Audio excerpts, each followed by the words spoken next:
नमस्कार, मी अमोल जोशी. फॅन्ड्री येतोय या खास कार्यक्रमामध्ये आपलं स्वागत. फॅन्ड्री हा सिनेमा येऊ घातलेला आहे.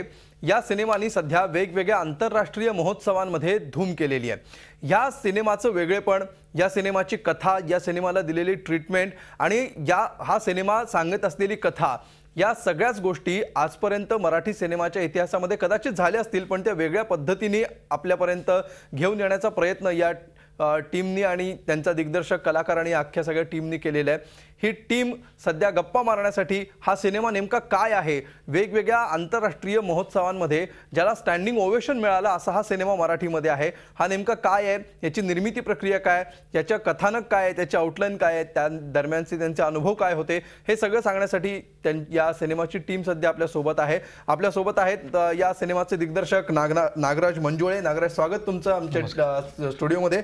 त्याचबरोबर यातले दोन बालकलाकार सूरज पवार आणि सोमनाथ अवघडे हे सुद्धा आपल्या स्टुडिओमध्ये. तुमच्या दोघांचंही स्वागत. आपण गप्पांना सुरुवात करूया नागराजपासूनच. नागराज, खरं तर याच्या आधीच सुद्धा तुझी शॉर्ट फिल्म केलेली होतीस, लघुपट, त्याला राष्ट्रीय पुरस्कार मिळालेला होता. आणि त्यानंतर ज्यावेळी पहिल्या आपल्या कलाकृतीला कुठला पुरस्कार मिळतो, त्यावेळी दुसरं जी कलाकृती आपण करतो ते खूप मोठं आव्हान असतं, कारण तो एक दबाव पण असतो, ती एक जबाबदारी पण असते आणि त्याचं एक प्रेशर सुद्धा असतं. अशा परिस्थितीमध्ये दुसरा हा अत्यंत यशस्वीरित्या तू सिनेमा केलेलास असं आत्ता तरी म्हणायला पाहिजे, ज्या प्रकारे एवढा सगळा प्रतिसाद त्याला मिळतोय.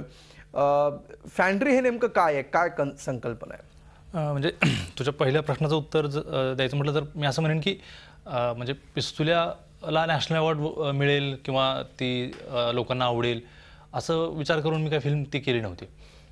माझी गरज, मला एक माझी आवड होती म्हणून मी त्याच्या मागे आलो. अपघातानं काही मित्रांच्या सोबतीने मी फिल्म मेकिंगमध्ये आलो आणि ती शॉर्ट फिल्म केली. आणि फक्त मी एक लक्षात घेतो की आपलं काम आपण खूप प्रामाणिकपणे आणि 100% आपले देऊन ते काम करावं.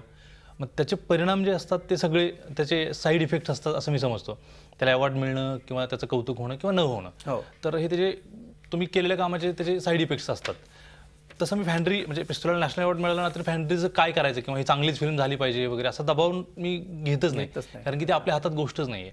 तर मी फक्त विचार करतो की चांगलं काम करायचं आणि तोच एक विचार डोक्यात ठेवून मी फॅन्ड्री म्हणजे केली. आता ती लोकांना आवडते. फॅन्ड्री हे काय आहे, काय त्याची आउटलाईन काय?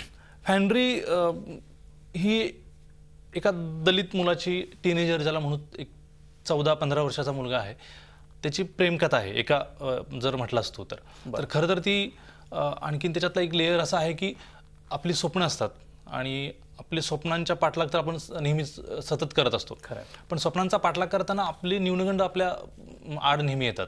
म्हणजे उदाहरणार्थ एखादी छान मुलगी आवडते आणि आपण दिसायला चांगले नाहीत, हा आपला न्यूनगंड आपल्या आड येत असतो.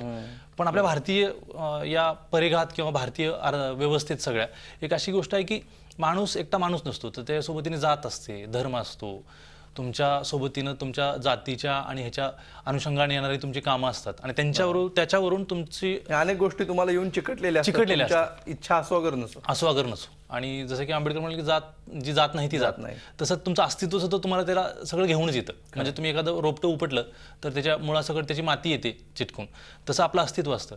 तर फॅन्ड्री ही त्याची कथा आहे, ही म्हणजे ही माझी कथा आहे म्हणून ती त्याला आता वेगळा, म्हणजे लोक बोलतात की ही पहिल्यांदा अशा दलित जीवनाची इतकी प्रामाणिक किंवा इतकी चांगली कथा पहिल्यांदा बघायला मिळते वगैरे.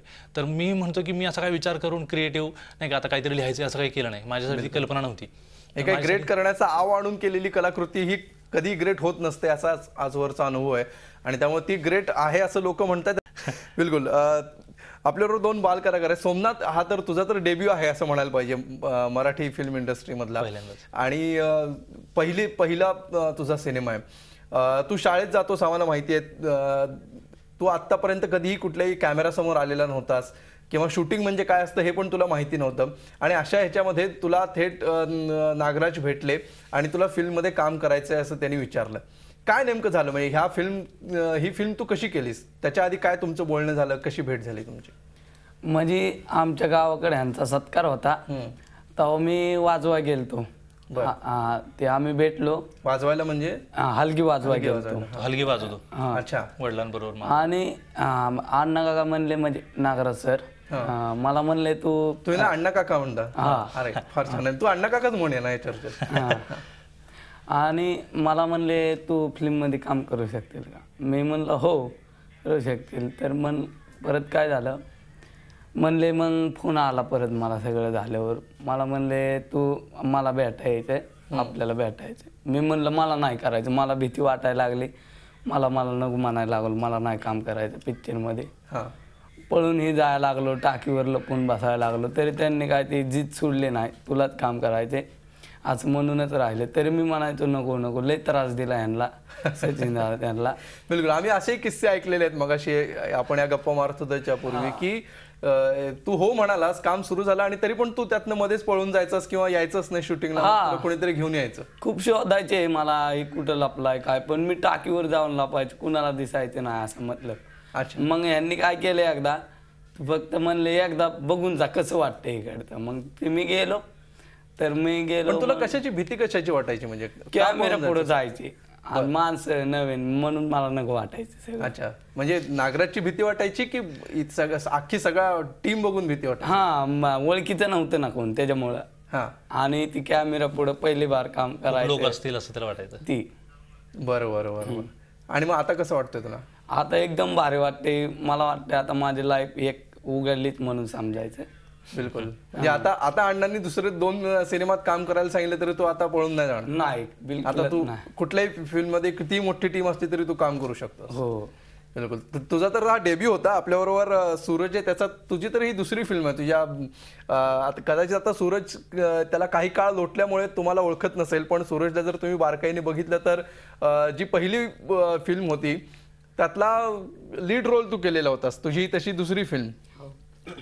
पहिल्या फिल्ममध्ये आणि हा दुसरा सिनेमा तू करतोयस, ती शॉर्ट फिल्म होती, ही पूर्ण फिल्म होती. कसा तुझा अनुभव होता? काय, कुठून सुरुवात झाली? तुला पहिल्यांदा हे कधी भेटलं? हे जसं सत्काराच्या वेळी भेटला तसा तुला हे नागराज कधी भेटले आणि त्यांनी तुला काय सांगितलं? म्हणजे मी शाळेत जेव्हा 4:30 वगैरे वाजलेले असन तेव्हा मी शाळेत मला एका सरांनी बोलवलं, काळे गुरुजी, माझे सर होते गुरुजी. तर त्यांनी बोलले की मला वाटलं की मला मारायलाच बोलवलं, कारण मी एका मुला ऑलरेडी मारून आलतो. एकाला मुलाला तू मारलं होतं? हां. मग बोलले की हा नागराज मंजुळे वगैरे, ओळख करून दिली. मग अण्णा अक्का बोलले की तू पिक्चरमध्ये काम करणार का? आधी बोलले मालिकामध्ये काम करणार का? मग बोललो. तेव्हा आधीची मालिका म्हणजे ते विक्राल घबराल वगैरे होते ना, तेव्हा आवडायचे वगैरे. मी बोललो माझ्या आजीला विचारून बघीन मी. मग हे बोलले ठीक आहे. मग दुसऱ्या दिवशी आले आणि विचारून गेले. मग आजी बोलली हो करेन. बर. आणि मग त्यानंतर तुझं काम सुरू. पण तू पळून जात नव्हतं ह्याच्यासारखं? नाही. हा पळून जायचा त्यावेळी तू शोधायला असाच यांच्या टीम मध्ये? नाही, मी तेव्हा. याला कोण शोधून आणत होतं? त्याला माझे मित्र, सरपंच गावचे सगळे ह्याच्या पाठीमागे लावले तुम्ही. त्यासाठी एक वेगळी टीम तुम्ही कामाला ह्याला कसं कन्व्हिन्स करायचा हा माझ्यापुढे खूप मोठा प्रश्न होता. ह्याची भीती काय तो मनातली सांगत नव्हता, तो फक्त नको म्हणायचा. आणि कदाचित मला असंही वाटत असेल, मला असं वाटतं की त्याला असं वाटत असेल की ह्याच्या खरंच हा डिरेक्टर आहे का आणि वगैरे. मग मी त्याला ते माझे सगळे पिस्तुल्याचे फुटेज दाखवायचो, आम्ही त्याला नॅशनल अवॉर्ड मिळायला दाखवायचो आणि तुलाही शक्यता आहे नॅशनल अवॉर्ड मिळायची असे त्याला आम्ही दाखवायचो. अच्छा, पण तुम्ही ह्या दोघांनाच का म्हणून निवडलं? काय बघितलं या दोघांमध्ये? खरं तर एक काही इन्स्टिंक्ट असतं ना असं की मला एक तर होतं की मला ग्रामीण भागातच मुलं शोधायची होती. मी पुण्या मुंबईत या बाबतीत ऑडिशन केलीच नाहीत. आणि हा चेहरा आता तुम्ही जे बघताय, हे जे त्यांचं सगळं अस्तित्व आहे, तर माझ्या फिल्मचे म्हणजे यांच्याशिवाय ती फिल्म होऊ शकली नसती, पिस्तुल्या सूरशिवाय होऊ शकली नसती, आणि फॅन्ड्री तुम्ही बघितल्यानंतर तुम्हीच सांगाल. तर मला ग्रामीण भागातच शोधायची होती. मी खूप ठिकाणी जायचो वगैरे, पण याला पाहिलं. मी सरपंचाच्या घरातून बाहेर आलो, आम्हाला वाजवत कार्यक्रमाच्या ठिकाणी घेऊन जाणार होते. आणि हा याचा भाऊ आणि मामा असे 3 जण आम्हाला वाजवायला समोर उभे राहिले. आम्ही बाहेर वाड्यातून आलो आणि वाजवायला सुरू झाले. आणि माझा ह्याच्याकडे लक्ष गेलं. माझा मित्र कुतुब जो होता त्याला सांगितलं की याला शूट करतो. आणि त्याने शूट केलं. आम्ही कार्यक्रमात ठिकाणी पोहोचलो, ते वाजवणं बंद झालं. मी याला बोलून घेतलं आणि त्याला तिथं सांगितलं, त्या दिवशी ह्याला काही करून तुला रडता येईल का, हसता, असं काय करता येईल. तो म्हटलं कधी काही केलं नाही नाटकात कुठं काय, पण तू कर. गाणे फक्त त्याला आवडतात तसं वगैरे, तो वाजवतो छान, तो कलाकार आहे. आणि फॅन्ड्रीची हलगी सुद्धा त्यानंच वाजवली, जे एंडवर वगैरे सगळं, म्हणजे जे काय त्याच्यात जिकडे जिकडे हलगी दिसते. आणि त्यानं थोडं करून दाखवलं. मात्र पण तो 3 महिने पळत होता.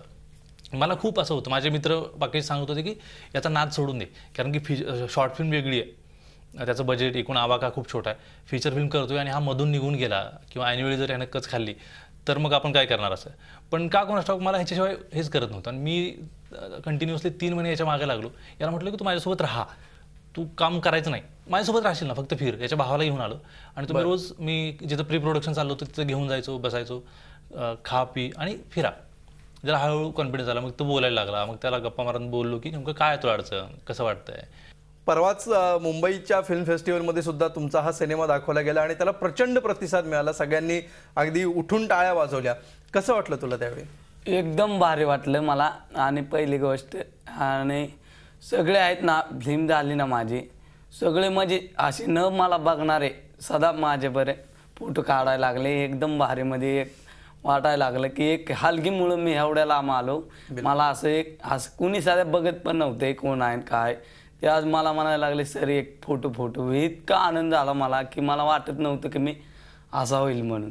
बिलकुल एका हलगीमुळं. बिलकुल. तुला काय वाटलं सूरज? कुठल्या मुलीने तुझ्याकडे सही वगैरे मागितली? हो, ते ह्यांनी मागितलं, फोन नंबर वगैरे मागितलेला एका पुरीने. बर. मग ते बोलले तुझ्याकडे फोन नंबर आहे का? मी बोललो नाही.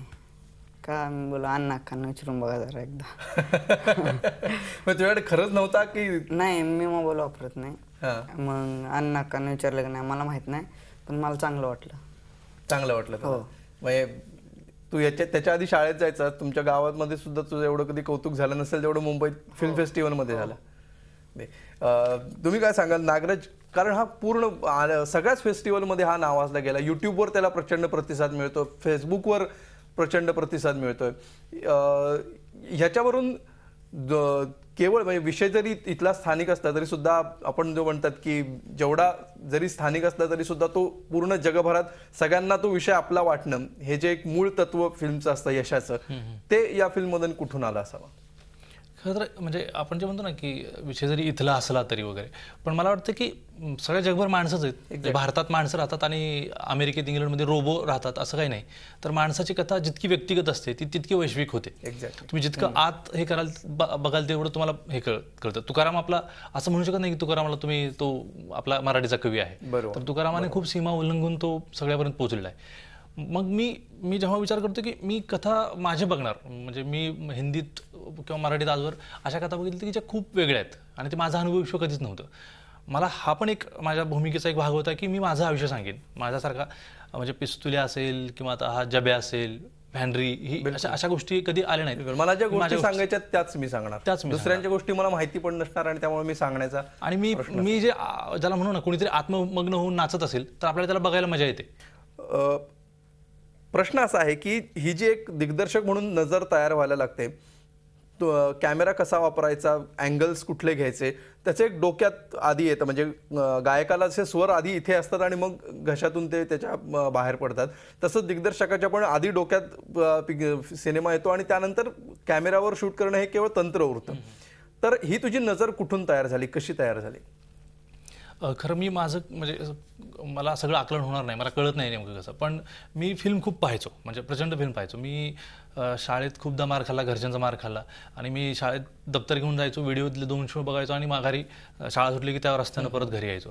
पण ॲज अ फिल्म मेकर मी खूप म्हणजे आत्ता 4 वर्ष झाले मी विचार करतोय की मी फिल्म मेकिंग करू शकतो वगैरे. माझ्या मित्रांच्या आणि ह्यांच्या सोबतीने मी फिल्मच्या स्कूलला नाही गेलो, पण मास्कॉमध्ये ॲडमिशन घेतलं. मास्कॉमध्ये ॲडमिशन घेण्याचं कारण एकच होतं की मला फिल्म करायची. आणि फिल्म करायची तर मला नेहमी वाटतं की 10वी झाली की मला स्वतःला आवडत नाही. म्हणजे गायकासमोर खूप उन्नत माईक पाहिजेत असं म्हटलंच तर तो गायक बकवास असेल तर त्याचं गाणं तसंच ऐकू. म्हणून मला वाटतं कॅमेरा एडिट आडात पाहिजे तर पोहऱ्यात येतील. त्या पद्धतीनं मला वाटतं की काहीतरी तुमच्या मनातून, आणि जगण्यापेक्षा मोठा शिक्षक कुठला नाही. तुम्हाला जर जगणं नीट, जर जगण्याकडून तुम्ही शिकला, त्याच्यातून तुम्हाला जर काहीतरी आकलन झालं तर जगणंच मांडायचं, माणसानं जगणं बघायचं. माझ्या फिल्ममध्ये मी असे खूपसे शॉट आहेत की ज्यांचा फोकस नाही आहे आणि टेक्निकल माणसांच्या असं हे होते की ह्याचा फोकस पाहिजे हा शॉट, पण मी लावलेत की हे मला ते फोकस कोण बघणार नाही, ते बघतील ते डोळ्यातले भाव. आणि मी ते फोकस नसणारे शॉट्स तिथं लावलेत. आणि मी तंत्र कसं असतं, काय त्याला ड्युरेशन दिलं पाहिजे, कॅमेरा कसा, हे बघत नाही. मी आशय काय आहे आणि त्याचं अनुकरण, त्याच्यासाठी ते कॅमेरा राबला पाहिजे. एकूण एडिट किंवा सगळं म्युझिक जे आहे ते त्या आशयाला आकार देण्यासाठी राबलं पाहिजे. ह्याच्या पलीकडे त्याचं काही महत्त्व नाही असं मला वाटतं. आशय हा सगळ्यात महत्त्वाचा आहे असं या सगळ्या ह्याच्यात दिसतंय. आणि आपण बघणार होतो आता कधी हा सिनेमा रिलीज होतो याची आपण सगळी वाट पाहतो आहोत. लवकरच याच्या रिलीजची तारीख मला वाटतं अजून ठरायची आहे. ठरायचे. ती लवकरच ठरेल आणि ती आपल्या सगळ्यांना बघायला मिळेल. आपण या सिनेमाची सध्या वाट बघूया. किंबहुना आपल्या शहरांमध्ये, पुण्यात किंवा इतर काही शहरांमध्ये जे आगामी फिल्म फेस्टिवल आहेत त्यात सुद्धा तुम्ही हा सिनेमा बघू शकता. तूर्त आमच्या स्टुडिओमध्ये आल्याबद्दल नागराज, सूरज आणि सोमनाथ, तुम्हाला तिघांचेही मनापासून धन्यवाद. आपली वेळ इथे संपलेली आहे, त्यामुळे आपण इथेच थांबतोय. ताज्या बातम्यांसाठी पाहत रहा झी 24 तास. झी 24 तास, एक पाऊल पुढे.